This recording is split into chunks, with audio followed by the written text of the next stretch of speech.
खुलुमबाय लोगोफोर, नोंथांमोनखौ आंनि हारिमु चेनेलाव फिन बरायबाय। दिनै मोनसेबाव बर' हारिनि गेजेराव दुखुनि खौरां। साननैसो सिगाङाव बर'नि सासे MLA BPFनि MLA गसाइगावनि माजेन्द्र नार्जारि रुंसारि जादोंमोन आरो दिनै फिन बर'निनो सासे MLA तामुलपुर बियाबनि UPPLनि MLA लेह' बर'आ रुंसारि जाबाय। बिथाङा दिनै गुवाहाटी मेडिकेल कलेज हस्पिटालाव रुंसारि जादों। बिथांनि रुंसारि जानाया जों बर' हारिनि थाखाय जोबोरैनो दुखुनि खौरां। बिथांनि हरखाब रुंसारि जानायाव बर'नि साफ्रोमबो गेदेर गोलाव सुबुंफोरजों लोगोसे बिटिआरनि गाहाय मावफुं सोद्रोमा प्रमद बर' आरो आसामनि बारग' गिबि मन्थ्रि सर्बानन्द सन'वालआ गोथौ दुखु मोननाय फोरमायदों। थांनाय 27 मे खालार अदेबानि बृहस्पतिबाराव गसाइगाव बिधानसभा बियाबनि BPFनि MLA माजेन्द्र नार्जारिया कर'ना जिउसाजों गाग्लोब जाखांनायनि उनावनो ब्रेन स्ट्रक जानानै फाहामथाय लाबाय थानाय समावनो रुंसारि जालांदोंमोन आरो दिनैबो फिन बर'नि सासे MLA जिउ गोमाबाय। बिथांनि जिउ गोमानाया जों बर' हारिनि थाखाय सुफुंखौ हायै खहा जाबाय।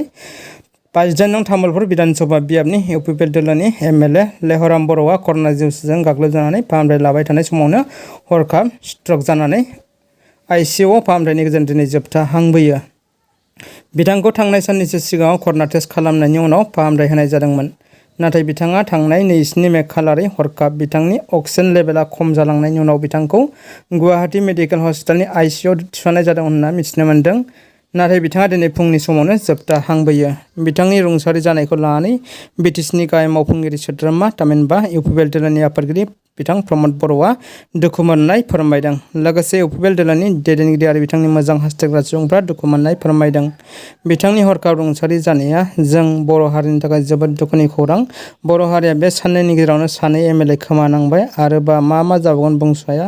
बे बोथोरा जोबोद गिथावना जालांदों। बेखौनो नोंथांमोननिसिम इनफरमेसन हरनाय जाबाय आरो बिथां लेह' बर' सारनि जिउमाया सोरगोआव जाहाथे जायगा मोननो हायो बेखौबो जोंनि फारसेनिफ्राय गसाइनिसिम आर'ज गाबनाय जाबाय। गोजोन्थों।